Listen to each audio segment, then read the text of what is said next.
Bonjour et bienvenue dans cette review du chapitre 1030 de One Piece.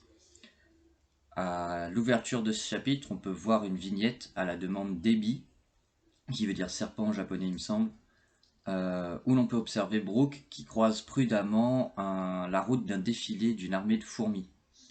Le dessin est assez beau, ils sont dans une forêt et le dessin est fait du point de vue des fourmis, et ce qui fait que Brook a l'air immense, il a l'air aussi grand que les arbres et c'est assez agréable en soi. C'est peut-être pour ça que les fourmis ne l'ont pas remarqué parce que avec sa touffe de cheveux tout en l'air, il a l'air aussi touffu que les arbres. Mais bon, passons aux choses sérieuses. Alors le chapitre s'ouvre sur Apu qui essaie de convaincre Drake de le rejoindre. A priori Apu sait que Drake est sûrement un membre de la marine, mais il lui dit bien que de toute façon ils sont les deux seuls à pas être d'un côté ou de l'autre dans cette guerre. Et donc ne sont-ils pas les deux mieux placés pour essayer de couper l'herbe sous le pied des gagnants à la fin de cette guerre? Et donc il lui dit ça, hein, il lui dit est-ce que ça ne te dit pas de me rejoindre pour massacrer le gagnant quand il sera épuisé, parce que le gagnant sera forcément épuisé, que ce soit Kaido ou Luffy ou les autres membres de l'équipage. On peut aussi voir derrière Apu, Fuga, Zanki et Inbi, qui sont respectivement le Numbers numéro 2, qui s'appelle le deuxième croc. Zanki, c'est le Numbers numéro 3, qui s'appelle le troisième démon. Et Inbi, qui est le premier démon, qui est le Numbers numéro 1, et qui se nomme Première Beauté. On peut observer que Fuga, le deuxième, est assez basique. Il a des cornes un peu à la Kaido. Il a les cheveux bouclés, il a une grosse tête, il a une tête normale, ça a l'air d'être un gros bourrin de base. Zanki a l'air un peu spécial, il a l'air, je sais pas trop s'il est bête ou s'il est un peu animal, il a des yeux tout noirs, il est un peu flippant, et il a des petites cornes très très droites sur la tête. Et Inbi a une moustache assez stylée, il a des cornes assez stylées, il est assez normal en fait, et ça a l'air d'être le plus intelligent des numbers qu'on ait pu observer jusqu'à maintenant. Et il va peut-être pouvoir poser un véritable problème au chapeau de paille qui jusqu'à maintenant ont étalé les numbers, c'est incroyable. Drake dit ensuite à Apu que va te faire mec, moi je vais pas d'alliance avec un mec qui a déjà trahi deux alliances en fait, c'est tout. Parce que Apu a déjà trahi Kid et Hawkins, et là il est en train de trahir Kaido. Bon, même si les autres l'ont trahi avant je suppose, mais bon, à ce moment-là on regarde plus trop ça, hein. Et Apu lui dit que la confiance n'a rien à voir là-dedans. Et que de toute façon, cette alliance leur serait bénéfique à tous les deux et que lui aussi a quelque chose à tirer de tout ça et c'est pas pour rien qu'il vient vers Drake. Et cette partie du chapitre se termine sur les trois numbers qui observent attentivement la réponse de Drake. Et ça nous laisse sur un moment de suspense. Ensuite, on arrive aux escaliers entre le premier et le deuxième étage du château. Et on peut trouver Nami, Usopp, avec Daifugo et Hamlet qui transportent Komachio. Daifugo, c'est le gifter scorpion. Et Hamlet, c'est le gifter girafe, là, qui a le gars, son corps à la place de la tête de la girafe. Et ensuite, on a aussi Speed, avec, je suppose, Tama sur son dos. Et on a Gazelman, qui descend des escaliers.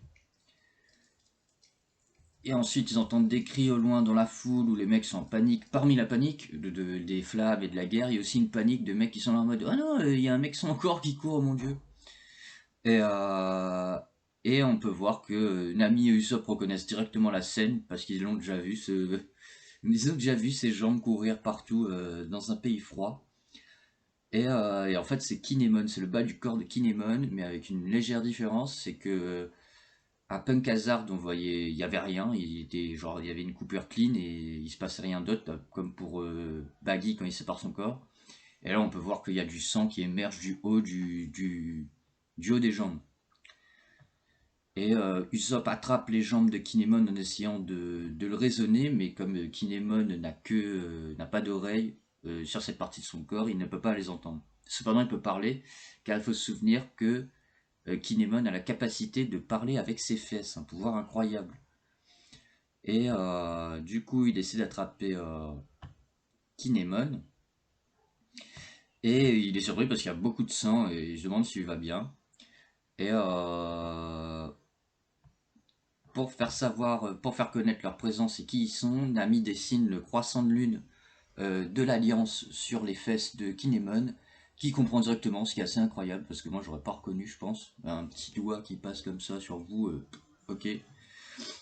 Euh, il demande aux alliés qu'il connaît pas de venir l'aider, de rejoindre Kiku pour sauver Kiku, parce qu'elle a perdu un bras et est au bord de la mort. Et voilà. Et du coup, Kinemon, qui est accroché sur Hamlet et qui est chevauché par Usopp, s'en vont essayer de sauver Okiku. Nanana. Ensuite, on voit Kinemon, il y a la moitié de son corps, il y a son torse dans les combles, je crois qu'ils sont dans les combles, avec à côté de lui Kiku qui est à moitié morte, et Kanjuro qui lui aussi est mort. Et Kinemon a pour théorie que quand il a été recollé à Punk Hazard, il faut se souvenir qu'à Punk Hazard, il était séparé en trois. On l'a réarrangé, mais ceux qui l'ont réarrangé, c'est les chapeaux de paille, c'est pas l'eau. Et donc peut-être qu'effectivement, il se dit, il a été mal recollé, et que là, l'attaque de Kaido était tellement violente que ça l'a redécollé, quoi. Mais qu'en fait, à la base, il s'était pas bien collé, et c'est pour ça qu'il est vivant et qu'il a la moitié de son corps qui court ailleurs. Et il dit, s'il vous plaît, quel miracle que ça soit arrivé, s'il vous plaît, faites vite, venez sauver Kiku. Et là, on entend Psst, Katia, euh, et on entend la voix d'Orochi qui dit, réponds-moi, Konjuro, réponds-moi, Konjuro, ha ha ha. La voix d'Orochi, c'est ça. Et Kinemon qui dit, ouais, c'est la voix d'Orochi, je croyais qu'il s'était fait décapiter, mais il a pas l'air au courant du sort de Kanjuro. Et Konjuro qui contre toute attente, Konjuro c'est The Man quand même, hein. En face c'est celui qui a fait pas mal de dégâts au mec. Et il a la niaque, hein, il a la niaque même plus que les gentils pour une fois on dirait. Et il dit je suis là, maître Orochi. Et Orochi lui dit Kanjuro, je ne peux rien dire, je ne peux rien faire d'autre que faire tes louanges. Tu as fait une performance hors norme, la performance d'une vie. Mais je vais te demander d'en faire un peu plus. Apporte un encore pour nos ancêtres. Ils ne sont encore insatisfaits. Les, les Kozuki et leurs alliés et l'équipage de Kaido, les 100 bêtes, méritent tous de brûler de par notre colère et notre amertume. Et Kanjuro, en bon Kurozumi qu'il est, s'exécute. Il prend une dernière fois son pinceau sabre, et du bout du bras comme ça, de toutes ses forces, il dessine. Et il finit par créer le démon de la vengeance du clan Kurozumi, qui est un espèce de blob, un peu un espèce de smiley, mais au lieu de transformer les gens en pierre, ben, il est en feu. A priori, c'est ça. Et ce démon enflammé s'avance dans le château. Là, là, là. C'est un. Ah, pardon. Et c'est selon Kanjuro et Orochi, c'est le pacte ultime du suicide du clan Kurozumi. Pour eux, il n'y aura pas de lendemain. Et ce démon s'appelle Kazenbo. Je sais pas ce que ça veut dire par contre. Kazenbo, je sais pas ce que ça veut dire. Nanana, tout le monde se fait brûler, ils essaient d'attaquer, ils peuvent pas, le truc est intouchable. Je sais pas s'ils sont dus à qui par contre. Et on peut voir maintenant autour de l'île d'Onigashima qui flotte toujours dans les airs, il y a Momonosuke qui il n'arrive pas à faire de gros nuages de flammes Donc il décide d'en faire un maximum de petits, et voilà, bah, il fait de son mieux. Gambale, Mononosuke, tu peux le faire, on croit en toi, t'as le pouvoir du dragon rose, frère. C'est beau, maintenant t'as 28 ans, alors fais plus chier. Nanana, les gens sont toujours en panique devant le fantôme. Et ensuite on peut observer les gens de la ville qui sont toujours en train de faire la fête pendant le festival du feu.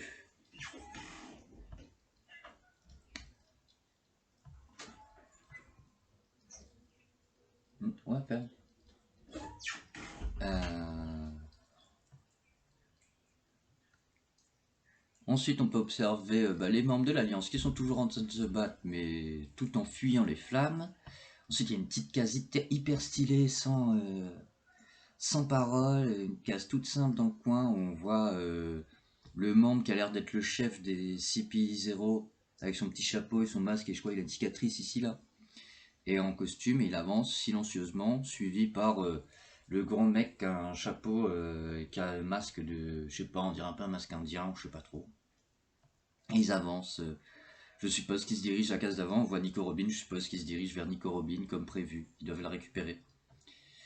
Ensuite, on observe Marco, Izo, Kawamatsu, Sanji, Luffy, Kaido, King, Queen et Zoro qui se battent dans différentes cases. Et avec toujours les menaces d'Orochi. Orochi dit qu'il est au courant pour les caisses d'armement, les caisses d'explosifs dans le château de Kaido, et qu'il a envoyé le démon de flamme brûler et faire exploser tout ça et tuer tout le monde. Mais du coup, bah, lui il est en chill, de toute façon il va mourir, il a prévu de se suicider et il attend tranquillement assis dans le château. Ensuite, on voit l'équipage des 100 bêtes qui sont toujours en mode mais jeune maître Yamato, que faites-vous? Elle bouscule tout le monde sous sa forme de loup. Et elle essaie de foncer le plus vite possible pour essayer justement bah, de contrer, même si elle ne sait pas, elle va contrer, je suppose, le démon de flamme grâce à ses pouvoirs de glace. Yamato, ou il, je sais pas trop comment on dit, on va appeler steak là tout de suite. Et tout le monde est surpris par une énorme attaque. Ikoku, souverain, souveraineté d'Ikoku, je sais pas trop, là je relis un scan en anglais, c'est pour ça. Et on voit un robot de Kid qui est en train de se faire éclater par une méga attaque. Je crois que Ikoku Sovereignty, c'est la lance d'Elbaf là. Un truc comme ça, c'est une attaque de ce genre-là. La lance d'Elbaf. Et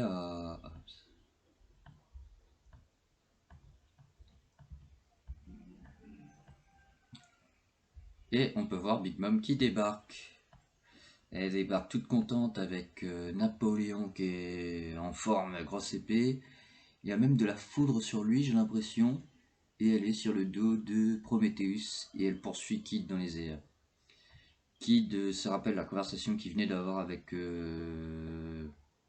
Law et qu'on n'a pas vu et qu'on va avoir l'occasion de voir.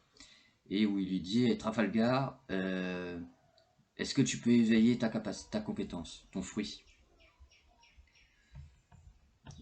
Est-ce que tu peux éveiller ton fruit? Et Law qui lui répond je suis pas encore habitué, mais oui.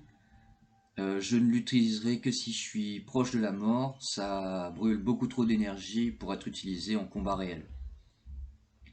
Et Kid qui lui dit, moi c'est pareil, mais là on n'a plus le choix, c'est le seul moyen qu'on ait de faire quelque chose. Tu vas devoir me couvrir et jouer ton as. Et là, Lo, qui est en hauteur, prépare une espèce de sphère de je sais pas quoi. Il la met sur son épée. Anesthésie. Et il saute. Et blah, il perce. Blah, il perce Big Mom.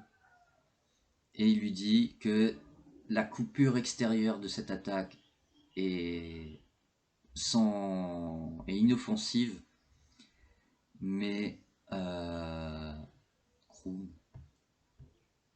Kroom, je sais pas, c'est Kroom, c'est le nom de la technique en fait. Kroom, c'est le truc qui remet sur sa lame, je viens de comprendre.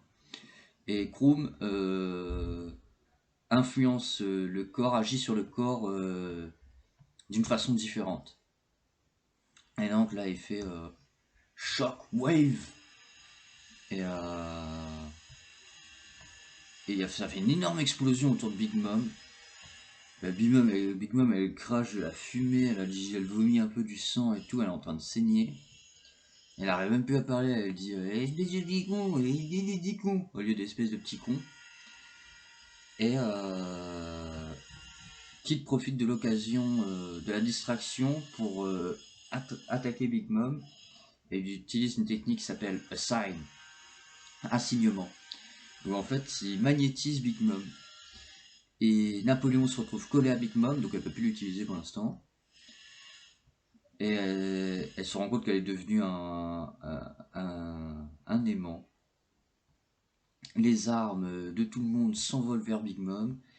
Et même les structures métalliques, les piliers, les poutres qui se trouvaient dans les tours aux alentours de Big Mom sont arrachées du bâtiment et tout fonce sur Big Mom. Et cette technique s'appelle, on va Big Mom qui panique un peu. Et le petit coup classique de Kid qui dit à Trafalgar, Trafalgar, sors-moi d'ici. Et Trafalgar qui fait le truc tout en disant, hey, tu me donnes pas d'ordre, mon gars, parce que moi je suis Trafalgar Law, alors va te faire foutre. Et les deux sont dans les airs et on voit un énorme crash. Tous les gravats tombent sur Big Mom et, elle crie Kia. Vous savez. Et la technique s'appelle Punk Crusher. Et c'est la fin de notre chapitre qui se termine sur la petite annotation des pouvoirs éveillés. Et là c'est cool, c'est cool. Bon, il n'y a pas de pause la semaine prochaine. Le chapitre était intéressant, un peu bizarre avec Kinemon qui saigne, et on comprend pas trop ce qui se passe exactement, mais je pense que le coup de... il était pas bien raccroché, mais que le coup de Kaido l'a défoncé, et que maintenant, bah, en plus, il est blessé, en fait, il doit avoir des blessures internes, mais comme il y a plus d'interne où aller, bah, ça sort, quoi. Et il y a toujours... Putain, toi. Et il y a toujours, il y a Apu qui fait toujours son connard. C'est jusqu'au bout, on va pas l'aimer celui-là, je crois. C'est l'opportuniste de base. C'est le mec, par contre, ça faut. C'est le mec qui l'a la niaque, hein, il lâche jamais. Là, le mec s'est fait bouffer par un allosaure, il s'est fait trancher par Zoro, il s'est fait trahir par ses potes. Il est toujours là en train de dire, hé, moi je peux toujours gagner cette guerre. T'inquiète, je vais m'allier avec le mec qui vient de me croquer il y a 2 minutes. Très intelligent, ta part, Apu. Et voilà, donc l'alliance Apu-Drake va peut-être se faire parce que faut pas oublier non plus que Drake, il n'est pas dans l'alliance des chapeaux de paille, il n'est pas dans l'alliance des 100 bêtes, et il est tout seul. Et c'est un mec qui est déjà soupçonné par plein de gens de travailler pour la marine. Donc il sait pas trop ce qu'il va devenir à la fin de la guerre. Donc il y a moyen qu'il accepte. En plus, selon certaines traductions, Apu a l'air d'insister sur le fait qu'il y a un truc en particulier qui puisse intéresser Drake. Selon la nature de cet intérêt, Drake pourrait totalement rejoindre les rangs de Apu le temps d'une alliance traîtresse. Euh, Ensuite, du coup, il y avait Kinemon et Usopp. Usopp va rejoindre Kinemon. On va voir ce qui se passe. Il va peut-être trouver, je sais pas si c'était Toki ou Yori ou quelqu'un d'autre qui avait soigné les fourreaux rouges après leur combat avec Kaido. Mais il faut pas oublier cette silhouette. Parce que ça m'étonnerait que ce soit Kanjuro qui ait fait un dessin de Toki pour soigner les mecs. Le mec est trop fou pour ça, je pense. Et du coup, on voit que les combats Queen, Sanji, Zoro King et et Kaido, Luffy sont vraiment, et on les garde pour la fin, même si on nous montre qu'ils sont en train de se battre, quoi. Et le combat Big Mom Kid Los prend un nouveau tournant. Les mecs ont éveillé leur fruit du démon. Est-ce que ça veut dire qu'on va voir Luffy éveiller son fruit du démon dans cet arc-là? Je sais pas. Il a déjà le Ryuo et infuser la technique d'infuser les choses avec son Haki des Rois. Je pense que déjà là, et est-ce que le Gear 4, c'est pas un éveil de son fruit du démon déjà en partie? Voilà, faudra attendre pour ces réponses-là. Je pense en tout cas pour l'instant les deux ont commencé à éveiller le fruit du démon. Et bah, ça envoie des grosses patates quoi, des grosses patates de forain. Big Mom elle-même, qui est pourtant l'une des plus résistantes du lore, elle prend super cher et elle commence un peu à paniquer.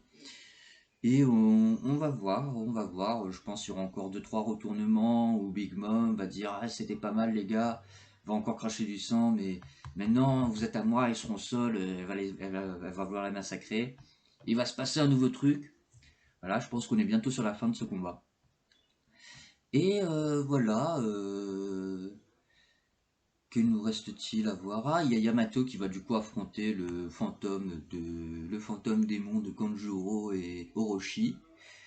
Et voilà. Et aussi l'alliance de Apu et Drake a un autre intérêt, c'est qu'elle va mettre des bâtons dans les roues des CP0. Le CP0, il voulait faire ce que veut faire Apu en fait. Ils attendent qu'il y ait un gagnant et peu importe le gagnant, il sera tellement épuisé qu'ils veulent utiliser leur bateau qu'ils veulent utiliser leur armée du gouvernement mondial pour subjuguer Wano.